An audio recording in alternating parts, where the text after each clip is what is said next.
ये पुराने दौर दे अपना तोपां पर एलिफेंट वगैरह सारा सिस्टम। लेकिन मसला है कि इतना नाल कैमरा अस चला नहीं सकते। ये सारे ओल्ड जिमें जिमें जंगू ध्यान जिमें जिमें सिस्टम टोटल पुराना एज इट इतना रखा हुआ आर्मी ने चीज ने म्यूजियम के अंदर। जहाज उठी PI उठी उतर गई एयरपोर्ट के बिल्कुल सामने एयरपोर्ट एक आर्मी म्यूजियम है। असां म्यूजियम के अंदर वेदे पे जहाज उड़दा खड़े PI है किने शदे को ए दाजल वेना पे ए दाजल दी फ्लाइट है। अस्सलाम वालेकुम व्यूअर, क्या हाल हवाले, ठीक हो? तबीयत से ठीक है? उम्मीद है जो सारे दोस्त खैरियत नाल हो एंजॉय करे दे पास जिंदगी को लाइफ को। तो पता है कल के सारा मेहमान आया दे गेस्ट मलिक हमाद मलिक सुफियान ही को लाहौर दा कोना कोना कोना कितनी कम सकेंगे अभी तक को महसूस चस्ट वैसे लगा सर्दियाँ बहुत ज़्यादा एक चक्कर लवाए से आज वाली को लवाए ने चक्कर निकलते पे आर्मी म्यूजियम वास्ते।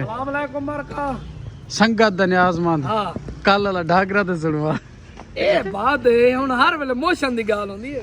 इतना नारा तो भी डॉक्टर हॉस्पिटल खड़े सारे मरीज ना उठ्या मैं जो बोली ये डागरा कौन है इतना गरीब बंदे हूं भाई जान। क्या मार्का सारे ठीक हो, बस्ती वेड़ा सब ठीक है। मौसम दा सा को पूजा लेते ने अगने लोर सर्दी है कोई सर्दी का नहीं। रात यार रात 12:30 बजे जवान मोटरसाइकिल ना चलाना आके मरदे हैं तो वालों निकलते पे म्यूजियम वास्ते। बाकी ये डॉक्टर काशिफ मलिक सुफियान पहले नाश्ते वाले पासो सीधा बोल बनो तो को जी ज्यादा जुलदे पे रोटी बोल वैसी तो पहले नाश्ता करें। हां ना अच्छा नाश्ता नहीं करेंगे रोजा दिखा मलिक टिकट कितने दिए? 100 रुपए टिकट गन से आर्मी म्यूजियम 100 रुपए दिए स्टूडेंट 100 रुपए दिए स्टूडेंट हो अबे तो सही हो उन्हें वाके स्टूडेंट है सारी जिंदगी का स्टूडेंट है भाई जाना के वो जहाज उठी ये उठी उतर गई एयरपोर्ट के बिल्कुल सामने एयरपोर्ट एक आर्मी म्यूजियम है। असां म्यूजियम के अंदर वेदे पे जहाज उड़दा खड़े PI है किने शदे को ए दाजल वेना पे ए दाजल दी फ्लाइट है तो बस वाल म्यूजियम में घुसदे पे ते भाई हां सोर दोते जेरे तोरे नाल यार वद हो ना जिने कोला ई गाल दा पता ही होवे कि जहाज उड़दा वैसा कोई पता के किदे वेना पे। अच्छा जेरे ए पूछना किदे वेना बच्चा दी भाग जाने नहीं पता के नहीं सा।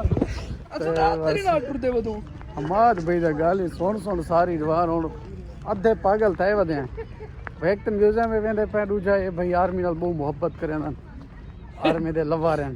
आई लव यू टू खेलबट प्रोग्राम है सीरियस ना थी भाई विलाग दोते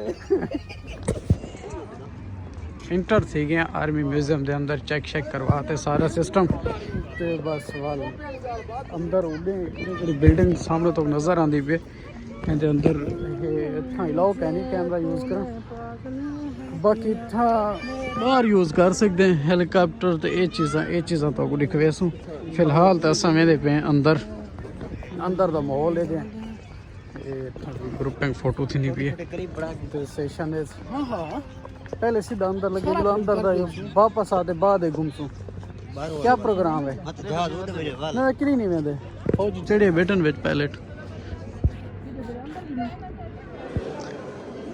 ये पुराने दौर दे अपना तोपां पर एलिफेंट वगैरह सारा सिस्टम। लेकिन मसला है कि इतना नाल कैमरा अस चला नहीं सकते। ये सारे ओल्ड जिमें जिमें जंगू ध्यान जिमें जिमें सिस्टम टोटल पुराना एज इट इतना रखा हुआ आर्मी ने चीज ने म्यूजियम के अंदर।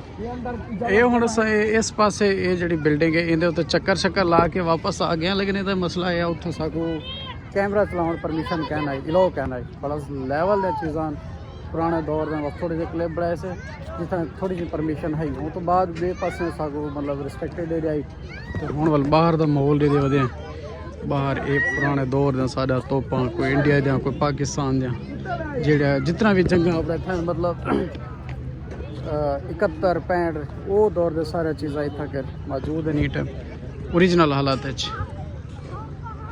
जी मलिक साहब एंजॉय करने वदे हो अल्हम्दुलिल्लाह सी बस ही में देते वदे हैं हां ते बस माशाल्लाह अंदर का माहौल देख आयूं अंदर किवें माहौल है अंदर बाकी मोहब्बत हन डॉक्टर साहब दा 5-7 साडा फोटो बनाने डॉक्टर साहब यकीन करो लेवल वाली गाल है फोटो पैसे दे सो दे मिलसन यार वो कोई गाल कहनी है बाकी हुन जुलते पियो सॉरी हेलीकॉप्टर उड़ावा वे क्या करना अभी मलिक वे सीटा हमारी पई इधर ता नहीं हेलीकॉप्टर उड़ रहा है इयो हां भाई यार इधर तेल होंदा कोई पायलट होंदा इयां किवें उड़र सी सीटे नाल उड़र में ना अच्छा साडी आर्मी दे हेलीकॉप्टर है ऐसा लोग दे मुल्क उड़ा सके हेलीकॉप्टर उड़ रहे सोचा पाक आर्मी जिंदाबाद भला पाक आर्मी जिंदाबाद पाक आर्मी जिंदाबाद पाकिस्तान पैंदाबाद